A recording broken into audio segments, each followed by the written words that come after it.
1990 October 19న Rajiv Gandhi గారు ఈ దేశ అఖండత కొరకు ఐక్యత కొరకు చార్మినార్ నుండి చరిత్రాత్మక చార్మినార్ నుంచి సద్భావన యాత్ర ప్రారంభించిన రోజున నేను రాష్ట్ర ఎన్ఎస్యు అధ్యక్షుడిగా ఉన్నాను.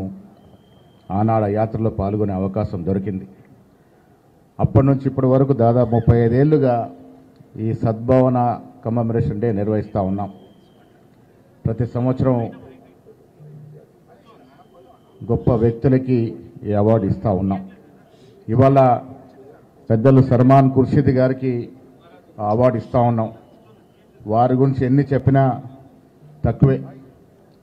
Salman ji, when we talk about loyalty to Gandhi family, we would take your name as the first one.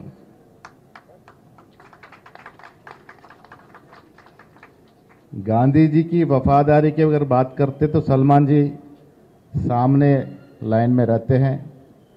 When we talk about honesty and clean politics, then also you are in the forefront, sir. Your career in Congress party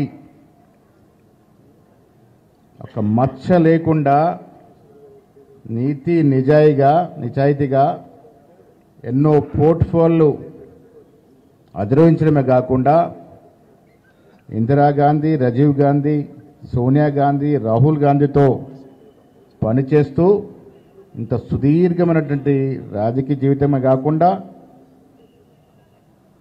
कभी हम अगर बड़े वकील के बारे में अगर बात भी करते हैं तो सलमान जी को याद करना ही पड़ता. तो इन्नी సులక్షణాలుండి ఇప్పటికి కూడా నిరాడంబరంగా చాలా ఓపికతో చాలా సౌమ్యంతో రాజకీయాలు నేర్పేటువంటి వ్యక్తి, మహోన్నతమైన వ్యక్తి.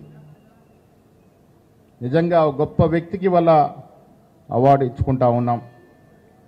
आपका पूरा पॉलिटिकल जिंदगी हम जैसे लोगों को तो ఒక ఉదాహరణే కాకుండా మార్గదర్శి. ఆయన జీవితం అంతా చూసుకుంటే కూడా మత్స నిర్లక్ష్యము తొందరపాటు ఏది లేకుండా స్వచ్ఛమైన రాజకీయాలు నడుపుతూ వచ్చినారు. ఇలా వారికి అవార్డు ఇచ్చుకోవడం అన్నది చాలా శుభపరిణామం. వారిని మనస్ఫూర్తి అభినందన తెలియజేస్తా ఉన్నాను. ఈ ప్రాంతం నుంచి రాజీవ్ గాంధీ గారు ఏదైతే కలలు కానీ ఈ దేశం అఖండంగా ముందుకు పోయినారో అదే బాటలో ఇలా మన ప్రియతమ నాయకులు రాహుల్ గాంధీ గారు ఈ దేశాన్ని సమైక్యంగా ఉండాలని, దేశం ఒకటిగా ఉండాలని అహర్నిశలు కృషి చేస్తూ ఉన్నారు. ఈ దేశంలో అందరికీ ప్రభుత్వ ఫలాలు అందే విధంగా వారి ప్రయత్నం, దాన్ని సాకారం చేసే దిశగా రాష్ట్ర ముఖ్యమంత్రి రేవంత్ రెడ్డి గారు కుల సర్వే చేయడం ఈ రెండు చరిత్రాత్మక ఘట్టడాలు ఈ దేశంలో.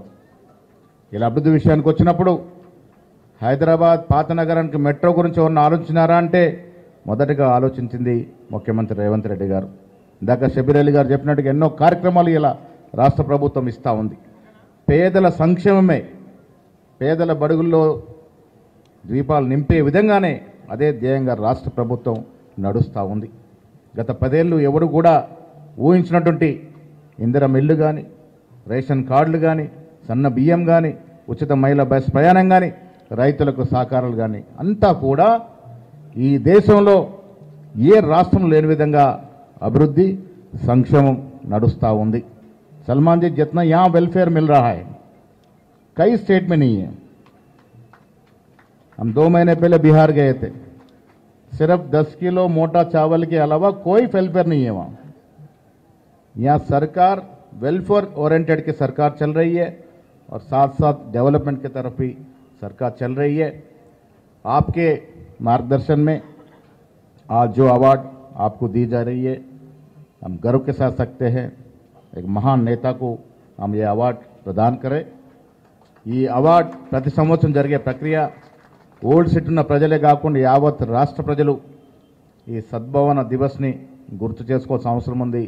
మహానాయకుడు రాజీవ్ గాంధీ ప్రారంభించిన యాత్ర, ఆ యాత్రలో భాగం అయ్యేటువంటి అవకాశం, మహాద్భుత అవకాశం మాకు దొరికింది అని చెప్పడానికి కూడా గర్వంగా ఉందనే మాట ఈ సందర్భం చేస్తూ ఈ రాష్ట్రం అన్ని రకాలుగా కాంగ్రెస్ ప్రభుత్వ నేతృత్వంలో ముఖ్యమంత్రి నేతృత్వంలో ముందుకు పోతా ఉంది. అపోజిషన్ వారు ప్రజలతో తిరస్కరణ గురిసై ఇవాళ దిక్కు దివాణం లేకుండా చేవాకులు వావాకులు వాడుతూ ఉన్నారు. కానీ ప్రజల గుండెల్లో, ప్రజల మనసులో, ప్రజల మదిలో మన ఇష్టం సంక్షేమం, మన ఇష్టం అభివృద్ధి ధీటుగా ఉంది. వారు మదిలో పెట్టుకున్నారనే మాట కూడా ఈ సందర్భంగా మనవి చేస్తూ, నేను ఈ ప్రతి సంవత్సరం ఈ కార్యక్రమం ఇంత గర్వాన్ని ఇస్తున్నటువంటి మా సీనియర్ నాయకుడు నిరంజన్ గారు, ఆనంద్ గారు, వారి బృందం క్రమం తప్పకుండా ఈ కార్యక్రమాన్ని నిర్వహిస్తున్నారు. వారితో పాటు సహకరించిన ఓల్డ్ సిటీ కాంగ్రెస్ నాయకులందరికీ కూడా నేను ధన్యవాదాలు తెలియజేస్తా ఉన్నాను. రాజీవ్ గాంధీని స్మరించుకునే అవకాశం ప్రతి సంవత్సరం మీరు ఈ దినం రోజు ఇస్తూ ఉన్నారు, ఘనంగా జరుపుతూ ఉన్నారు. మీ అందరికీ ధన్యవాదాలు తెలియజేస్తూ మరొకసారి రాజీవ్ గాంధీ గారికి జోహార్లు అర్పిస్తూ సెలవు తీసుకుంటా ఉన్నాను. జై హింద్.